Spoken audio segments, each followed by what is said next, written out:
Assalamualaikum warahmatullahi wabarakatuh. Perkenalkan, nama saya Ratna Dewi Anggreni. Saya dari Prodi PGSD kelas 2C dengan NIM 20111000092. Di sini saya akan mempresentasikan materi menyimak. Dalam pengetahuan kebahasaan, kita mengenal istilah mendengar, mendengarkan, dan menyimak. Ketiga kata ini tentu mempunyai makna yang berbeda. Secara sekilas, mendengar adalah proses kegiatan menerima bunyi-bunyian yang dilakukan tanpa sengaja atau secara kebetulan. Contoh, saat Anda mengikuti kegiatan perkuliahan, Anda mendengar benda jatuh. Anda menoleh ke arah suara benda tadi. Anda tidak melihat apa-apa, kemudian Anda melanjutkan kembali kegiatannya. Selanjutnya, mendengarkan. Mendengarkan adalah proses kegiatan menerima bunyi bahasa yang dilakukan dengan sengaja, tetapi belum ada unsur pemahaman. Contoh, Anda sedang membuat materi perkuliahan bahasa Indonesia.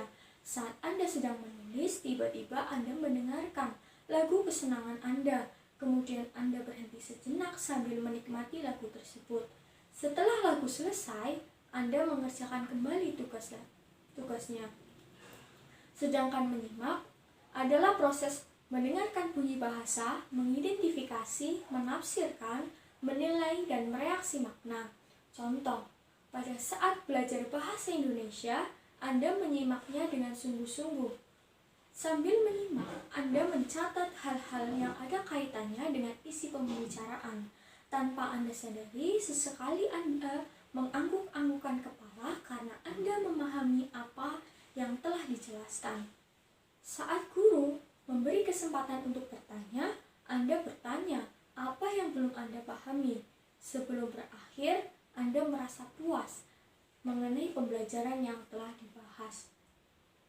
Fungsi menyimak. Fungsi menyimak sendiri ada 4. Yang pertama, membuat hubungan antar pribadi lebih efektif. Yang kedua, memperoleh informasi yang ada hubungan atau sangkut pautnya dengan pekerjaan atau profesi. Yang ketiga, dapat memberikan respon yang tepat. Yang keempat, mengumpulkan data agar dapat membuat keputusan-keputusan yang masuk akal. Selanjutnya, ada tujuan menyimak. Tujuan menyimak sendiri ada 6.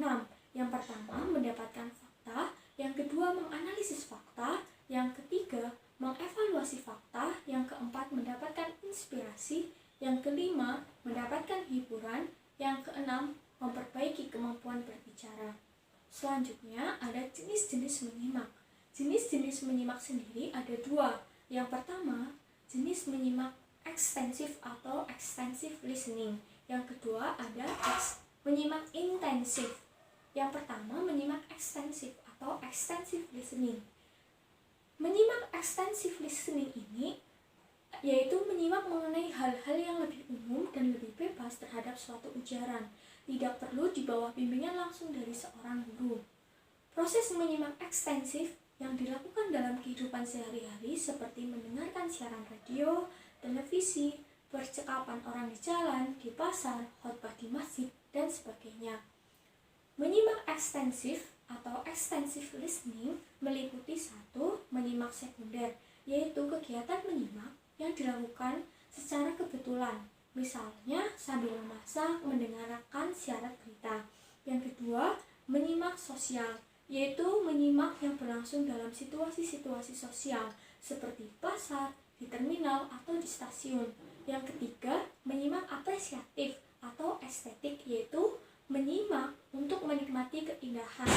Misalnya menyimak pembacaan puisi atau menyimak drama. Yang keempat adalah menyimak pasif, yaitu menyimak tanpa sadar. Jenis menyimak yang kedua adalah menyimak intensif. Menyimak intensif yaitu menyimak pemahaman yang dilakukan untuk memahami suatu makna yang dikehendaki. Menyimak intensif memerlukan tingkat konsentrasi pemikiran dan perasaan yang tinggi. Menyimak intensif pada dasarnya memahami bahasa formal, dan menyimak intensif memerlukan produksi materi yang disimak. Menyimak intensif meliputi 1. Menyimak kritis, yaitu kegiatan menyimak berupa pencarian kesalahan atau kekeliruan, bahkan juga butir-butir yang baik dan benar dari ujaran seorang pembicara. Yang kedua, kedua, menyimak konsentratif.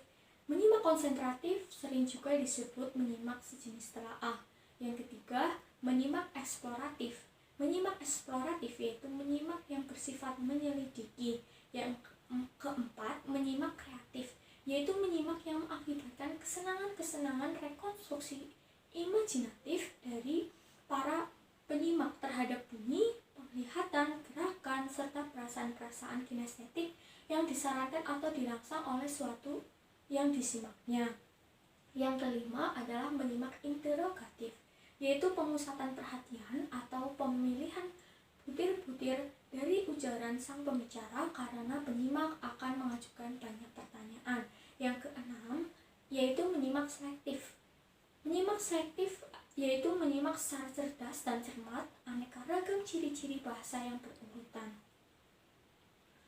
Pada saat menyimak, perlu dihindari beberapa kebiasaan yang kurang menguntungkan, antara lain keegosentrisan, keengganan ikut terlibat, ketakutan akan perubahan, keinginan menghindari pertanyaan, puas terhadap penampilan eksternal, menghindari penjelasan yang sulit, penolakan terhadap pembicara, mengkritik penampilan atau cara berbicara pembicara, perhatian pura-pura, mencatat detail pembicaraan, dan menyerah pada gangguan.